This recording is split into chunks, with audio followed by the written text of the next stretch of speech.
Never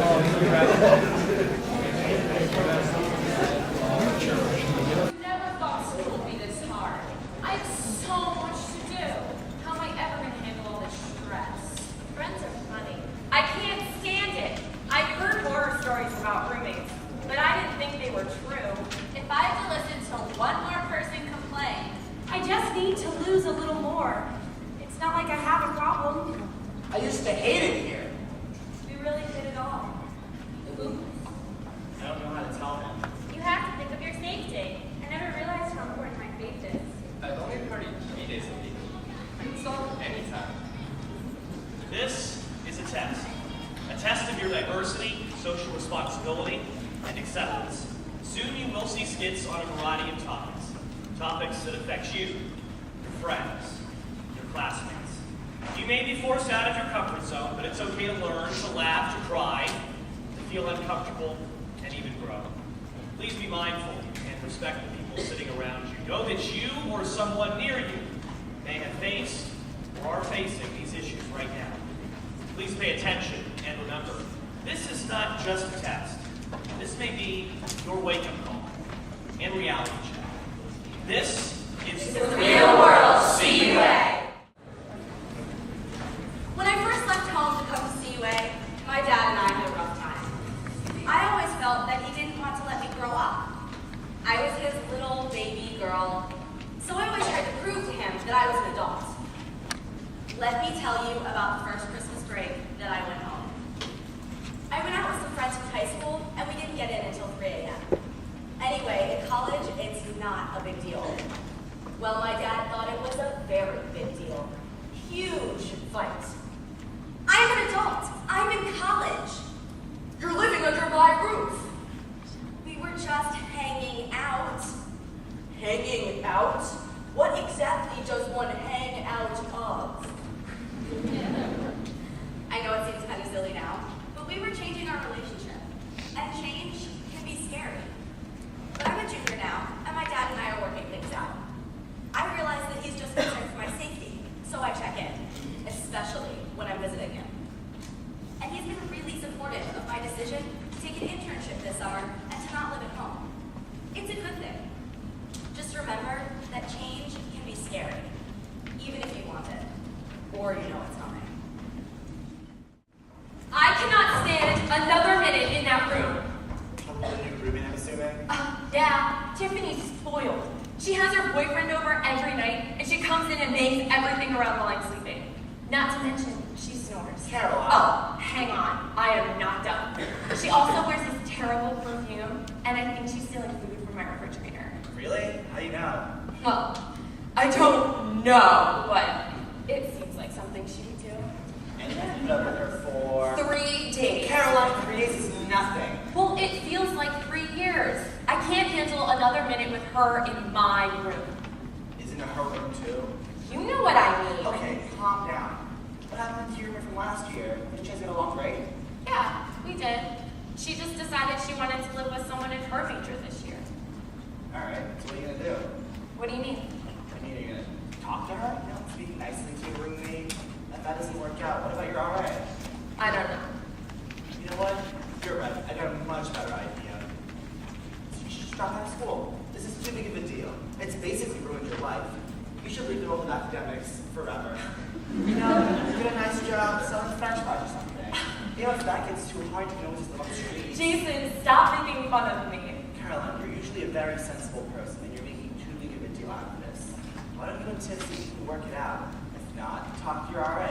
And if that doesn't work out, talk to someone until you're happy with your living situation. Yeah, I know. You're right. But if that doesn't work out, can I sleep on your couch? Come on. College is a time in a person's life that goes by really quickly. Therefore, everything around you increases in speed, especially friendships. You may meet someone one night at a party, and by the next day, they know your entire life story. Trusting is a big part of college life. You tell people about yourself, hoping that they will not only understand you, but that they will help you to better understand yourself. It's scary, but you will form friendships here that will last a lifetime.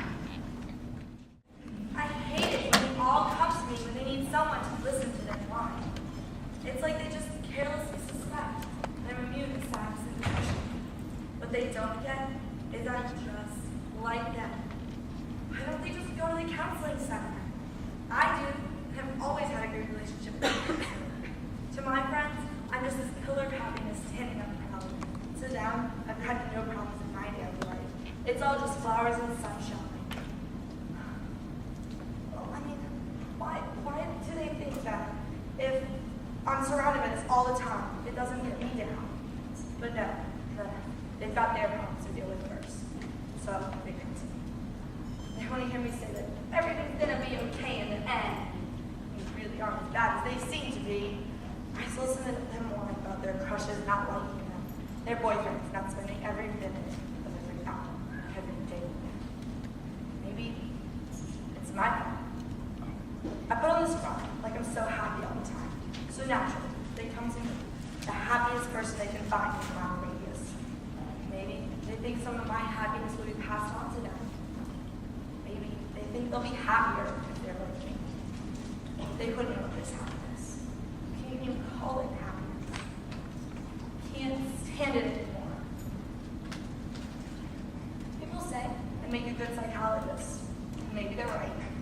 But if it meant dealing with all of this every day, I don't think I would. I don't think I could. Hey, what's going on? Hey, nothing much. I started without you. Sorry. That's fine. Thanks for letting me study, by the way. I would fail this test if it wasn't for your help. My roommate's being an ass, as usual. Did nothing better over there. It's all good. I mean, I need some help studying too. Yeah. Oh, I forgot to tell you. I was talking with that cute girl after class today. You know her name, Sarah? Dude, she is so into you. I'm not interested. How many times do we have to go over this? How can you not be interested? She is definitely your type. You're always saying how you want someone nice and friendly, smart and cute. Dude, she's all that and more. Why don't you date them, huh? Well, for one, she's interested in you, and besides, she's not my type. She's yours, dude. She's not my type. Can we just drop this? Whoa, what's with the attitude? Is something going on? I mean, you're the one always telling me to be open and honest with you. I think it's your turn. Brian. What? What do you want me to say? Let's start with the truth, man. Time out. Should I tell him? He is my best friend. I don't know how he's going to react, though. Can I tell him? I can tell him. I can do this. I'm tired of hiding. Like I said, I'm not interested in her. Is there someone else, bro? I suppose there is. Why didn't you tell me? What's her name? That's the thing. It isn't her. Wait a minute. Are you saying that? Yeah, I have feelings for a guy. Are you happy? So you're gay? I don't know what I am. You don't understand how hard this is for me, how confusing and frustrating and emotional. Right. Listen. Everything's gonna be okay. How can you say that? How do you know that? I guess I don't. But I do know that you shouldn't have to go through this alone. I mean, you could always talk to our RA or the resident ministers for starters. You're right. I just need time to be more comfortable about talking to some people. I understand, Brian, and for what it's worth, I'm always here to listen to. I appreciate that, but can we just get back to work?